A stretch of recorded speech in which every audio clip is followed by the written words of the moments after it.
कि गोरखाओं को इस देश की मेन स्ट्रीम के अंदर लाने की जरूरत है। गोरखाओं का भव्य इतिहास रहा।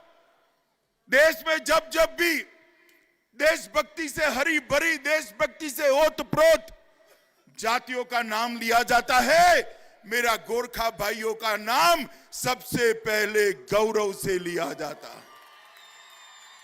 देश के लिए बलिदान करने वालों का नाम बनता है, सूची बनती है। देश के लिए जान देने वालों की सूची बनती है।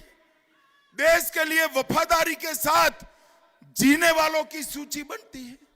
भारत माता की रक्षा के लिए अपना सर कटवाने वालों की सूची बनती है। तो वो सूची में प्रथम पंक्ति में मेरा गोरखा जवान होता है मित्रों, गोरखा जवान। और ये गोरखा जाति के साथ, ये पहाड़ के साथ, देश भर में बसे गोरखाओं के साथ ये कांग्रेस, कम्युनिस्ट और टीएमसी की तिकड़ी ने सालों तक अन्याय किया। 86 और 88 में कम्युनिस्टों ने पहाड़ पर आग लगा दी। 1200 से ज्यादा गोरखाओं की छातियों में गोलियां मार दी। आज भी हम नहीं भूले। और उसके बाद मां माटी और मानुस की बात करने वाली दीदी आई। दीदी ने भी कोई कम जुल्म नहीं ढाए।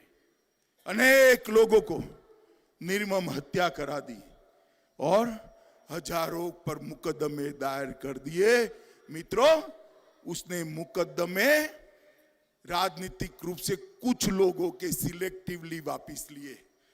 मैं कहकर जाता हूं कि भारतीय जनता पार्टी की सरकार बनने के बाद आंदोलन के जितने भी मुकदमे किसी भी गोरखा भाई पर है, सबके सब एक सप्ताह के अंदर हम वापस लेने का काम ये भारतीय जनता पार्टी की सरकार करती। मित्रों, गोरखा भाइयों को विस्थापित का जीवन जीना पड़ा, दर दर भागना पड़ा, छिपना पड़ा। आपका ये राजनीतिक वनवास लंबा चलने वाला नहीं है। 2 मई को दार्जिलिंग में दिवाली होने वाली है। 2 मई को ये पहाड़ पर आग नहीं लगेगी। 2 मई को ये पहाड़ पर दिए जलकर उत्सव मनाया जाएगा, उत्सव मनाया जाएगा। गोरखाओं के साथ न्याय केवल और केवल भारतीय जनता पार्टी ही कर सकती है, क्योंकि भाजपा, भारतीय जनता पार्टी और गोरखाओं का गठबंधन हमने नहीं बनाया है, आपने नहीं बनाया है। भाजपा और गोरखाओं का गठबंधन ईश्वर ने बनाकर जमीन पर उतारा है। ये पवित्र गठबंधन है। ये गठबंधन को ताकत देने के लिए आज मैं यहां आया हूं। मेरे गोरखा भाइयों, बहनों, माताओं, युवाओं को अपील करने आया हूं कि आइए, देश भर के गोरखाओं को देश की मेन स्ट्रीम के साथ जोड़ने का एक मौका देश के प्रधानमंत्री नरेंद्र मोदी जी को दीजिए। मित्रों, मैं जानता हूं आप सभी के मन में गोरखाओं की समस्याओं का स्थायी राजनीतिक समाधान क्या हो सकता है, उसके लिए एक चिंता है। मगर हमारा संविधान बहुत व्यापक संविधान, हमारे संविधान में हर समस्या का समाधान है। मैं आज इस पवित्र दिन पर आप लोगों को वादा कर कर जाता हूं कि गोरखा समस्या का स्थायी राजनीतिक समाधान भारतीय जनता पार्टी की दोनों सरकारें, केंद्र सरकार और बंगाल की सरकार मिलाकर निकालेगी। आपको अब आंदोलन नहीं करना पड़ेगा। छूटी हुई 11 गोरखा उपजातियों को एसटी का स्टेटस चाहिए। सालों से मामला लटक रहा है। ना बंगाल सरकार ने चिंता की, ना भारत सरकारों ने चिंता की। भाजपा की भारत सरकार आई, मगर ममता दीदी कोई मीटिंग में आई ही नहीं। कैसे करे? अरे बदल दो ममता दीदी को, भाजपा का मुख्यमंत्री ला दो। 11 गोरखा जातियों को अनुसूचित जनजाति का, एसटी का स्टेटस देने का काम ये भारतीय जनता पार्टी की सरकार करेगी। मित्रों, हम चाय बागान की पीड़ा से अवगत है। पर्जा पट्टा का आपका वेदना हम जानते हैं। पीढ़ी दर पीढ़ी चाय बागानों में काम करने के बावजूद, पीढ़ी दर पीढ़ी सिंकोना बागान में काम करने के बावजूद पर्जा पट्टा नहीं मिलता है। हमने तय किया है कि पर्जा पट्टा 6 महीने के अंदर हर गोरखा भाई बहन को देने का काम हम करेंगे। चाय बागान के मजदूरों के लिए अभी अभी जो बजट नरेंद्र मोदी सरकार ने रखा, उसमें 1000 करोड़ रुपए की घोषणा की। 1000 करोड़ रुपया चाय बागान के मजदूरों के, हमारे श्रमिकों के लिए, उनके रहने के घरों के लिए, उनके लिए अच्छे हेल्थ सेंटर बनाने के लिए और उनके बच्चों की प्राइवेट स्कूल बनाने के लिए भारतीय जनता पार्टी खर्च करने वाली है। मित्रों, खर्च। और चाय बागान के श्रमिकों का वेतन, हम आज तक जो शोषण हुआ हो चुका, चाय बागानों के मजदूरों का वेतन हम बढ़ाकर 350 रुपये तक ले जाने का हमारे संकल्प है। मित्रों, दार्जिलिंग की सबसे बड़ी समस्या पीने का पानी है। इसके कई रास्ते हैं। पहाड़ है, पानी को बचाने के कई रास्ते हैं, मगर किसी ने करा नहीं है। गांव में, शहर में जल संचय के काम के माध्यम से एक सुंदर व्यवस्था कर 600 करोड़ रुपया इन्वेस्ट कर भारतीय जनता पार्टी की सरकार दार्जिलिंग के पीने के पानी की समस्या का हम गंभीरता के साथ रास्ता निकालने वाले हैं। 600 करोड़ रुपए। सबसे ज्यादा बारिश होती है ऐसा क्षेत्र है मेरा दार्जिलिंग। ये पहाड़, इसके जल संचय की व्यवस्था नहीं की, संचित करे हुए जल को घर तक पहुंचाने की व्यवस्था नहीं की, संचित किए हुए जल को शुद्ध करने की व्यवस्था नहीं की। ये सारी व्यवस्थाएं असंभव नहीं है। दिल में प्यार चाहिए क्षेत्र के लिए, दिल में लगन चाहिए। पानी पीने के लिए, घर के पानी के लिए माताओं बहनों को जो तकलीफ पड़ती है, इसके लिए मन में दर्द चाहिए। वो दर्द नरेंद्र मोदी जी के दिल में है। मित्रों, वो दर्द नरेंद्र मोदी जी के। ये सिंकोना के सारे पार्क सिकुड़ रहे, औषधियों के सारे पौधे मर रहे। इसके अंदर नए प्रकार की औषधियों को लगाया नहीं जाता। आयुर्वेद दुनिया भर में बढ़ रहा है, मगर ये औषधीय पार्क मर रहा है। मैं आपको वादा करता हूं, सिंकोना को हम मेडिकल मेडिसिन का हब बनाकर पूरे विश्व में इसके मार्केटिंग की चिंता करेंगे। सिंकोना बागान 10,000 से ज्यादा लोगों को रोजगार देता है। अभी भी और संभावनाएं हैं। मैं आपको बताकर जाता हूं कि एक हर्बल पार्क बनाकर सारे सिंकोना पार्क का पुनः निर्माण करने का काम बंगाल की भारतीय जनता पार्टी की सरकार करेगी। मित्रों, फॉरेस्ट राइट एक्ट, मुझे एक बात बताइए, देश भर में फॉरेस्ट राइट एक्ट मिलता है, आप लोगों को मिलना चाहिए या नहीं मिलना चाहिए? जोर से बोलो, मिलना चाहिए या नहीं मिलना चाहिए? आपका अधिकार है या नहीं है? ये दीदी ने आपके अधिकार से आपको वंचित रखा है। मैं बताकर जाता हूं कि फॉरेस्ट राइट एक्ट 2006 यहां पर दार्जिलिंग की पहाड़ियों पर भी, कलिम्पोंग जिले में भी इसको लागू कर आप लोगों को ये अधिकार से बहाल किया जाएगा। एडीआई फंडलैंड अंग्रेजों के समय में शुरू किया हुआ शोषण करने वाला व्यवस्था है। इसको हम समाप्त कर देंगे, इससे आपको मुक्ति कराने का काम करेंगे। उच्च शिक्षा के लिए एजुकेशन हब के रूप में हमारे पुरखों ने दार्जिलिंग को विकसाया था। ढेर सारे देशों से, ईस्ट के सारे देशों से, नेपाल से, भूटान से, बांग्लादेश से लोग यहां पढ़ने आते हैं, मगर पूरी व्यवस्था खस्ता हाल हो चुकी है।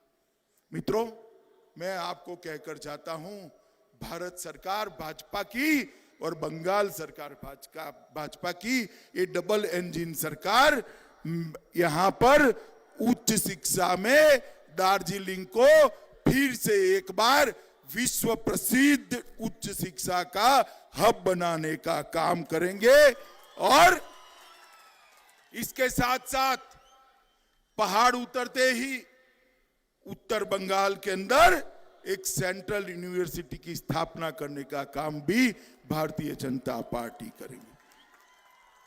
पर्यटन के विकास के लिए 1000 करोड़ का विशेष पैकेज हमने उत्तर बंगाल के लिए इंगित किया है, जिसमें हिमालयन बौद्ध circuit, queen of hill circuit और राजवंशी पर्यटन सर्किट के माध्यम से ये पूरे पहाड़ को विश्व भर के पर्यटक यहां आए ऐसा बनाएंगे। कोई राजवंशी पर्यटक सर्किट में आएगा तो मेरे गोरखा भाई बहनों से हाथ मिलाए बगैर वापिस नहीं जाएगा, वो जरूर दार्जिलिंग आएगा। कोई हिमालयन सर्किट में आएगा तो दार्जिलिंग जाए बगैर वापिस नहीं जा सकता है। कोई क्वीन ऑफ हिल्स में आएगा तो दार्जिलिंग के अंदर उसको रहना ही पड़ेगा, आपका खाना उसको खाना ही पड़ेगा। मित्रों, हमने तय किया है आतिथ्य व्यवसाय के लिए हर घर के अंदर पर्यटकों को रखने के लिए एक योजना लेकर आएंगे और 50 लाख तक की लोन जो पर्यटक आतिथ्य के लिए सब्सिडाइज करना चाहते हैं उनको सब्सिडाइज कर लोन देकर रोजगारी का निर्माण करने का काम भी भारतीय जनता पार्टी, और 3 साल तक उसको टैक्स से मुक्ति देने का काम भी भारतीय जनता पार्टी की सरकार करेगी। मित्रों, देश भर के अंदर गांव का शासन गांव वालों के हाथ में है। ये पंचायती राज ये गांधी जी की कल्पना थी। डेमोक्रेसी, लोकतंत्र तब तक परकोलेट नहीं होता जब तक पंचायती राज अस्तित्व में नहीं आता। मुझे बताओ भाई, आपका पंचायती राज का चुनाव हुआ है क्या? हुआ है क्या? होना चाहिए नहीं होना चाहिए? ये जम्मू कश्मीर में 1947 से नहीं होता था। 370 कलम भाजपा ने हटा दी। 370वीं कलम हटाने के साथ ही जम्मू कश्मीर में सारे पंचायतों के चुनाव हुए। हम भी सरकार बनने के बाद 6 ही महीनों में सारे पहाड़ पर पंचायत के चुनाव करने का काम करेंगे। ढेर सारे आपके पैसे, चाहे मनरेगा के हो, PMRF के हो, RIDF के हो, केंद्रीय आवास योजना के हो, ये भतीजे के लोग खा गए। भतीजा जानते हो ना? जानते हो ना? ये दीदी उसको मुख्यमंत्री बनाना चाहती है। आप चाहते हो? आप चाहते हो? अब उनको ऐसा है कि पैसा खा गए, कौन पूछने वाला है? ये दीदी के सारे सिंडिकेट वाले मौज मस्ती में हैं। मैं गोरखा भाइयों बहनों माताओं आपको कहने जाता हूं, ये अपने आप को जो तुरम खान समझते हैं, हमारी सरकार बना दीजिए। जेल की सलाखों में रोटियां तोड़ने के लिए हम मजबूर कर देंगे। अरे शिक्षकों की भर्ती में भ्रष्टाचार, जो शिक्षक, जो टीचर बच्चे को पढ़ाता है, ये पवित्र व्यवसाय के अंदर आपने भ्रष्टाचार किया है, हम आपको नहीं छोड़ेंगे। इसकी SIT होगी और जेल की सलाखों के पीछे जाना पड़ेगा। मित्रों, हम एक बात मैं आपको बताता हूं, दार्जिलिंग का अधिकार है कि दार्जिलिंग म्यूनिसिपैलिटी को दार्जिलिंग म्युनिसिपल कॉरपोरेशन में बदलना चाहिए। और हमें आपके अधिकार की पुष्टि करते भारतीय जनता पार्टी की बंगाल सरकार बनने के बाद दार्जिलिंग म्यूनिसिपैलिटी को दार्जिलिंग म्युनिसिपल कॉरपोरेशन में बदलने का काम भारतीय जनता पार्टी। हम चाहते हैं कि देश भर में जो गोरखा भाई यहां के हैं और जो नेपाली भाई नेपाल से आए हैं वो भी मेरे अपने हैं, मेरे भाई है। कोई उसको कुछ भी डराए, डरिएगा मत। गोरखाओं और नेपालियों के सम्मान के लिए भारतीय जनता पार्टी किसी के भी साथ लड़ाई कर सकती है। मैं आज आपको बताने आया हूं, हम गोरखा भाषा को बंगाल की सहभाषा के रूप में स्थापित कर ऑफिशियल भाषा का दर्जा देने का काम करेंगे। प्रसार भारती, दूरदर्शन नेपाली में अलग टीवी चैनल बनाकर आपके एजुकेशन और आपके मनोरंजन के लिए काम करेंगे। अभी मुझे तो मालूम ही नहीं था। कल मैं गया रोड शो में, हमारा प्रत्याशी, क्या नाम है उसका, सुबह प्रताप, मेरे कान में घुसुरपू करे कि भाई साहब एनआरसी। मैंने कहा भाई एनआरसी कहाँ है, कौन लाने वाला है? अभी तो कोई योजना ही नहीं। कि नहीं भाई साहब एनआरसी आएगा तो गोरखाओं को तकलीफ होगी। ये दीदी आपको डरा रही है और डराकर उसके जुर्म आप भूल जाओ ऐसा करना चाहती है। मगर गोरखाओं पर जो जुर्म किया ना दीदी, गोरखा भूलेंगे नहीं। भूलेंगे क्या? देखो मैं आपको स्पष्टता कर जाता हूं, एनआरसी की अभी कोई बात ही नहीं है, मगर भविष्य में भी आएगी। कोई गोरखा का बाल बांका कोई नहीं कर पाएगा। कोई आपको डराने के लिए आए, मेरे नाम से कहना कि देश के गृह मंत्री ने कहा है गोरखाओं को डरने की जरूरत नहीं है। ये अफवाहें फैलाकर अपनी राजनीतिक रोटियां सेकना चाहते। मैं इस मंच से दीदी को कहना चाहता हूं, दीदी एक गंदी राजनीति अब नहीं चलेगी। गोरखा युवा जागरूक हो चुका है। गोरखा युवा आपके खिलाफ लड़ेगा। गोरखा युवा अत्याचारों का हिसाब किताब करेगा। क्या डराना चाहती हो? इस तरह से डर जाएंगे क्या? मैं आपको कहता हूं, गोरखा इस देश की शान है, इसका बाल भी बांका नहीं हो सकता। कोई गोरखा कभी घुसपैठिया हो नहीं सकता। ये उसी की ही भूमि है, जितनी मेरी है उतनी आपकी है।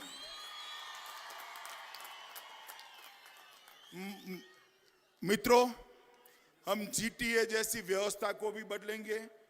और आप फिर से एक बार मैं कहना चाहता हूं कि बीजेपी ही गोरखा समस्या का, पहाड़ की समस्या का स्थायी राजनीतिक समाधान ला सकती है। बीजेपी ही ला सकती। और मित्रों, एक